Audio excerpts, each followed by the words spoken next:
Good morning student, welcome to online study system CR international school Tihara. तो जैसा कि आप सभी को मैंने बताया था कि दो ही टॉपिक हमारे रिमेनिंग है। First one is colligative property and the second one is one of factor. Colligative property आज हम पढ़ेंगे। तो सबसे पहले बात आती है कि what do you mean by colligative properties, क्या होती हैं ये प्रॉपर्टीज़।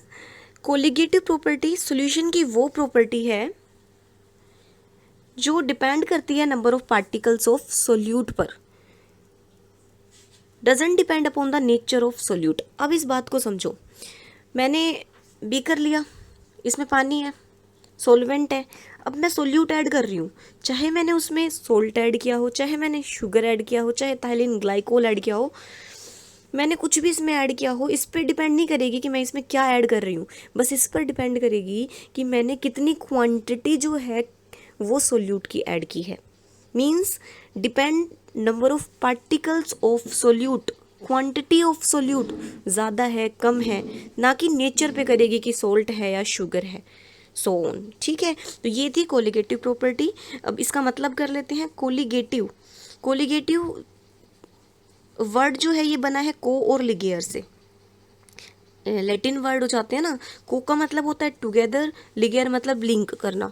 अभी आप पढ़ोगे कि कोलिगेटिव प्रॉपर्टी टोटल 4 है, आपस में सारी लिंक करती हुई मिलेगी एक दूसरे से। तो कौन कौन सी कोलिगेटिव प्रॉपर्टी है, तो इसको हम पढ़ते हैं। पहली कोलिगेटिव प्रॉपर्टी है relative lowering of vapour pressure. आप लोगों को याद हो तो राउल्ट्स लॉ में मैंने इसका जिक्र किया था और ये भी कहा था कि आगे कोलिगेटिव प्रॉपर्टी में इसे आप पढ़ोगे, वही सब आपको पढ़ना है। एक बार पीछे जाके देख आना आप। First property is relative lowering of vapour pressure, the second is elevation in boiling point.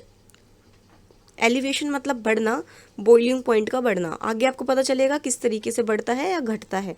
Depression in freezing point, freezing point का घटना, डिप्रेस हो जाना। And the last is osmotic pressure. ये आप लोगों ने ऑस्मोसिस कभी पढ़ा हो, या आप सभी के घरों में अब तो RO होते हैं, रिवर्स ऑस्मोसिस, उस सब का जो कोलिगेटिव प्रॉपर्टी से जो लिंक होगा वो सब कुछ मैं आपको बताऊंगी। तो पहले पढ़ते हैं हम relative lowering of vapour pressure.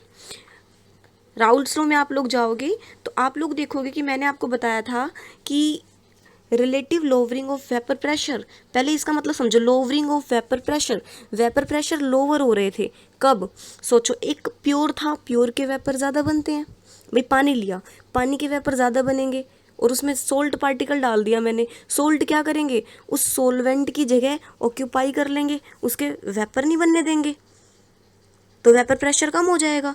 Means ये देखो, पी नोट ए प्योर के थे, माइनस PS सॉल्यूशन के, मतलब टोटल थे पी नोट ए, लेकिन सोल्यूट के ऐड करने पर वेपर प्रेशर कम हो गए। सॉल्यूशन के कम होते हैं, सोलवेंट के प्योर स्टेट में उसके ज़्यादा होते हैं। तो ये ऊपर वाला है लोवरिंग इन वेपर प्रेशर। और रिलेटिव क्यों आया था, क्योंकि प्योर से इसे रिलेट कर रहे हैं, भाई रेशियो में निकाल रहे हैं ना प्योर से रिलेट करके, तो पी नोट ए से डिवाइड कर दिया था। अब वहाँ आप पढ़ोगे इक्वल टू में एक्स भी आया था, सोलिड इन लिक्विड, देख लेना राउल्ट्स लॉ में जाके बताया था अच्छे से। ठीक है, तो एक्स बी के बराबर आया था। ये एक्स बी क्या डिनोट कर रहा है, देखो आपके पास पहला क्वेश्चन आएगा what do you mean by relative lowering of vapour pressure, आप बता दोगे। दूसरा क्वेश्चन आएगा कि इस फॉर्मूले से कैसे पता चल रहा है कि ये कोलिगेटिव प्रॉपर्टी है। तो देखो ये एक्स बी के बराबर है, एक्स बी मतलब मोल फ्रैक्शन ऑफ सोल्यूट, और मोल फ्रैक्शन ऑफ सोल्यूट का मतलब है number of moles of solute divide में total number of moles of solution. Number of moles of solute, इसका मतलब क्या होता है कि सोल्यूट के मोल्स पर डिपेंड कर रही है, सोल्यूट की क्वांटिटी पर डिपेंड करना, मतलब एक कोलिगेटिव प्रॉपर्टी है। भाई ऊपर एक्स बी क्या होता है, एक्स बी मतलब NB divide NA plus NB, number of moles आ गए ना, मोल्स मतलब क्वांटिटी आ गई ना उसकी सोल्यूट की, it means quantity of solute पे डिपेंड करे ना कि नेचर पे। ये एक्स बी का मतलब ये बताया है कि सोल्ट है, ये शुगर है, इसके मोल फ्रैक्शन निकालो, नहीं ना, बस। तो ये कोलिगेटिव प्रॉपर्टी है। अब तीसरा जो क्वेश्चन आएगा वो आएगा कि इससे आप मोलिकुलर मास सोल्यूट का कैसे फाइंड आउट कर सकते हो। Means we have to find out molecular mass of solute.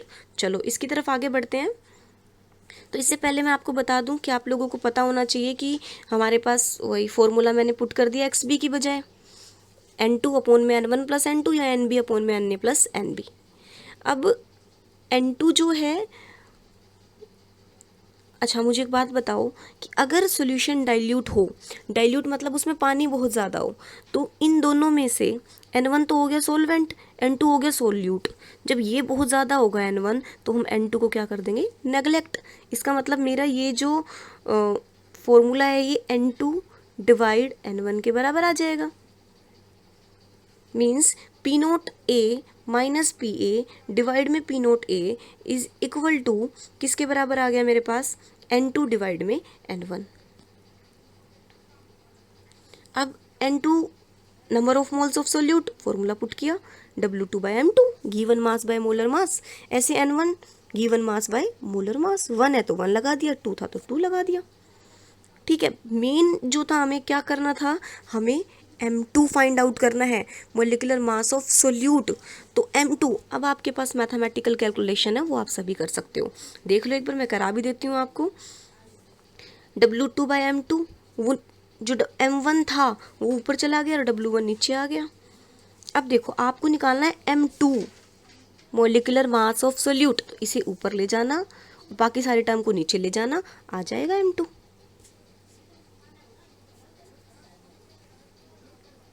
ठीक है, तो ऐसे ही M2 की जगह आप MB भी लिख सकते हो ना, वो बताया मैंने आपको। चलो, तो ये थी हमारी पहली colligative property, relative lowering of vapour pressure. अब हम सेकंड कोलिगेटिव प्रॉपर्टी की तरफ पढ़ते हैं, elevation in boiling point. Elevation in boiling point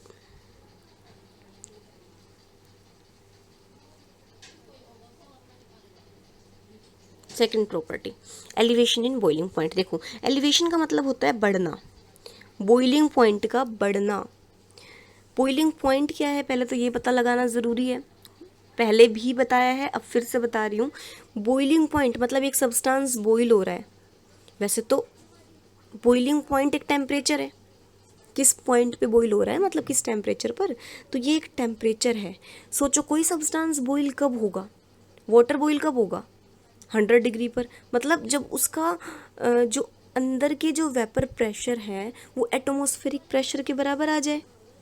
भाई उबल रहा है ना पानी, इसका मतलब क्या है कि बाहर वाले स्टेट से मिलने जा रहा है वो, मीन्स अंदर वाला जो प्रेशर है वो बाहरी प्रेशर के बराबर आ जाए, means internal vapour pressure is equal to atmospheric pressure, तब हम कह देंगे कि वो बॉईल होना शुरू हो गया। मतलब मैं यहाँ पर बोल सकती हूँ कि boiling point is the liquid is the temperature, point आ गया तो एक टेम्परेचर है।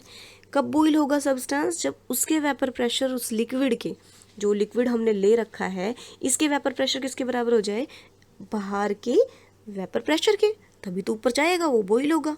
चलो, तो अब आपको बता दूं, यहाँ पर मैंने आपको, आप लोग देख सकते हो इसमें TB नोट लिखा हुआ है।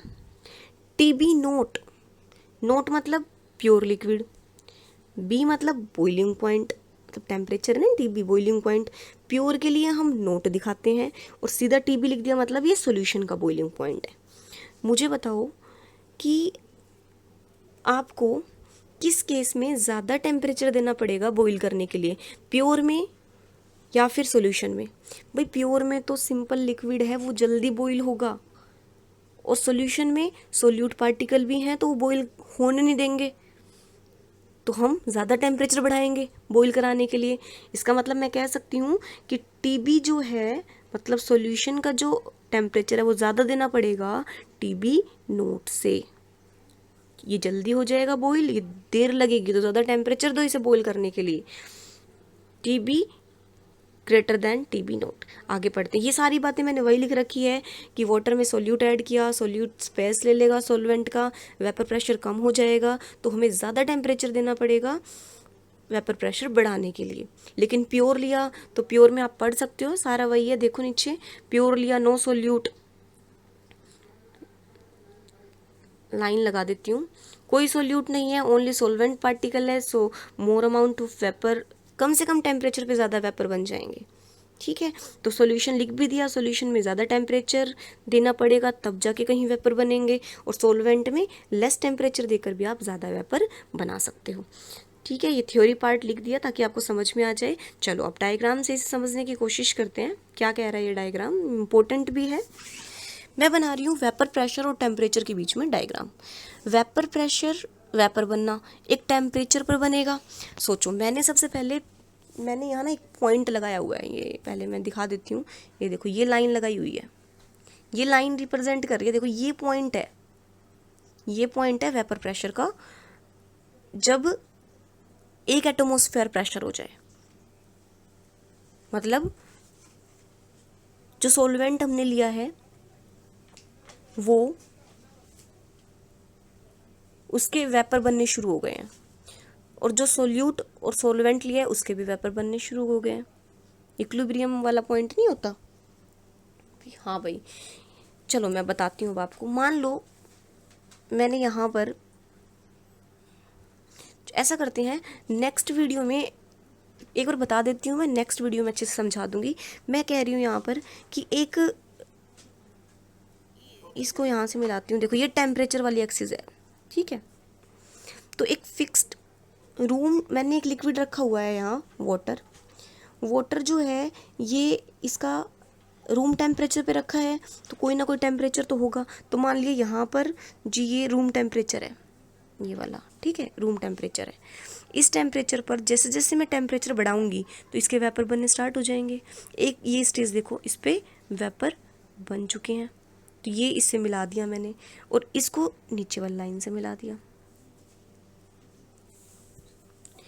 ये क्या कहना चाह रहा है, ये ओनली वाटर वाटर था, तो इसलिए यहाँ नीचे देखो टेम्परेचर के साथ टीबी नोट लिख दिया। अब नेक्स्ट मुझे बताओ, जब मैंने नेक्स्ट ग्राफ नेक्स्ट जो लाइन है रिप्रेजेंट करेगी जब सोल्यूट भी ऐड कर दिया, तो मुझे बताओ इसका वेपर और इस लाइन के वेपर कम होंगे ना। ये देखो यहाँ पर भाई इसके वेपर यहाँ है, इसके कम होंगे वेपर, तो ये इस पॉइंट पे जाके ये ऊपर जाना स्टार्ट करेगा, इससे कम होंगे वेपर, तो इस पॉइंट पे जाके कहीं इसके एटमॉस्फेरिक प्रेशर के बराबर हो जाएंगे वेपर। वेपर प्रेशर और एटमॉस्फेरिक प्रेशर दोनों बराबर हो जाएंगे, तो मैं इसको नीचे से मिलाऊंगी। तो ये सॉल्यूशन का है तो टीबी लिख दिया, और इन दोनों के डिफरेंस को क्या बोलते हैं, डेल्टा टीबी। तो डेल्टा टीबी किसके बराबर हो गया, टीबी माइनस टीबी नोट। देख लो, टीबी ज़्यादा है तो टीबी, और डेल्टा टीबी है ना ये पूरा, ये डेल्टा टीबी निकालना है, तो इस पूरी लाइन में से ये वाली लाइन माइनस कर दूंगी ना, डेल्टा टीबी निकल आएगा। ये डेल्टा टीबी इसके बराबर हो जाएगा। डेल्टा टीबी मतलब एलिवेशन इन बॉइलिंग पॉइंट, कि कैसे बॉइलिंग पॉइंट बढ़ जाता है, टेम्परेचर बढ़ जाता है जब उसमें हम क्या ऐड करते हैं, हम सोल्यूट ऐड करते हैं। तो इसका मतलब ये डिपेंड किस पे कर रहा है, number of particle of solute पे, क्योंकि सोल्यूट डालने से ही ये बढ़ा है ना। तो मैंने लिख दिया ये कि delta T B directly proportional to the concentration of solute. Concentration of solute जो है इसको मैंने मोलैलिटी से रिप्रेजेंट कर लिया। कंसंट्रेशन टर्म होती है ना मोलैलिटी, मोलैलिटी क्यों ली भाई, वो एक्सपेरिमेंटली रिजल्ट इससे बेटर मिला था साइंटिस्ट वगैरह को, तो इसीलिए मोलैलिटी ली। या दूसरी टर्म में कह सकती हूँ मैं कि टेम्परेचर इंडिपेंडेंट टर्म है और सारा खेल टेम्परेचर का है, तो वो हम चेंज नहीं कर सकते, इसीलिए हमने यहाँ मोलैलिटी ली। तो इस डायरेक्टली की साइन को हटाएंगे तो क्या आ जाएगा, constant. Constant is boiling point है, तो मैं एक बार ये हटा देती हूँ सारा। ये देखो, इस ग्राफ को एक बार और समझा दिया जाएगा आपको। Delta T B is equal to K B into m, constant है के, बी इसलिए लगा दिया क्योंकि बॉइलिंग पॉइंट की बात कर रहे हैं, और के बी क्या होता है, ये molal elevation constant. Elevation in boiling point था तो एलिवेशन कांस्टेंट हो गया, और हम मोलैलिटी की बात कर रहे हैं तो मोलल एलिवेशन कांस्टेंट। दूसरा नाम है एब्ल्यूस्कोपिक कांस्टेंट। सोचो, अगर मैं मोलैलिटी 1 कर दूं तो डेल्टा टी बी किसके बराबर आ जाएगा, के बी के, means delta T B is equal to K B. तो आप यहाँ से, आपसे कोई पूछे के बी की डेफिनेशन क्या है, आप कह देना के बी किसके इक्वल है, डेल्टा टी बी के। कब, जब मोलैलिटी हमने कितनी कर दी, यूनिटी कर दी। बस यहाँ से अब जो फॉर्मूला है उससे आप क्वेश्चन सोल्व कर सकते हो। और एक चीज़ और, के बी की आपसे कोई यूनिट पूछे तो आप यूनिट निकाल सकते हो। के बी इज इक्वल टू फॉर्मूले में जाना, delta T b by m आएगा, elevation in boiling point divide में मोलैलिटी। ये बॉइलिंग पॉइंट मतलब टेम्परेचर है तो इसकी यूनिट डिग्री सेल्सियस, और मोलैलिटी की यूनिट ये स्मॉल एम से रिप्रेजेंट कर देते हैं हम, मोल पर किलोग्राम। ठीक है, स्मॉल m से रिप्रेजेंट कर दिया। SI सिस्टम में निकालोगे तो केल्विन पर, यहाँ पर मोल पर किलोग्राम या m से दिखा दिया मैंने, तो ये यूनिट हो जाएगी। और इसके अलावा आपसे क्या पूछ सकते हैं कि मोलर मास कैसे फाइंड आउट कर सकते हो, तो देख लो। उसके लिए भी सिंपल, मोलैलिटी का फॉर्मूला पुट करो, delta TB is equal to KB into m। m means molality, molality का फॉर्मूला मैंने पुट किया, number of moles of solute divide में mass of solvent in kilogram, W2 by M2, 1000 by W1। ये बार बार बताने की जरूरत नहीं है। अब यहाँ से W2 निकालना है, सॉरी M2 निकालना है, means molar mass of solute. तो M2 निकाल लेना, इसे ऊपर ले जाना, डेल्टा TB को नीचे ले जाना, और इससे आप क्वेश्चन सोल्व कर लेना। ये था हमारा second colligative property, elevation in boiling point. Thank you very much. करना इसे, ना समझ में आए तो पूछ लेना।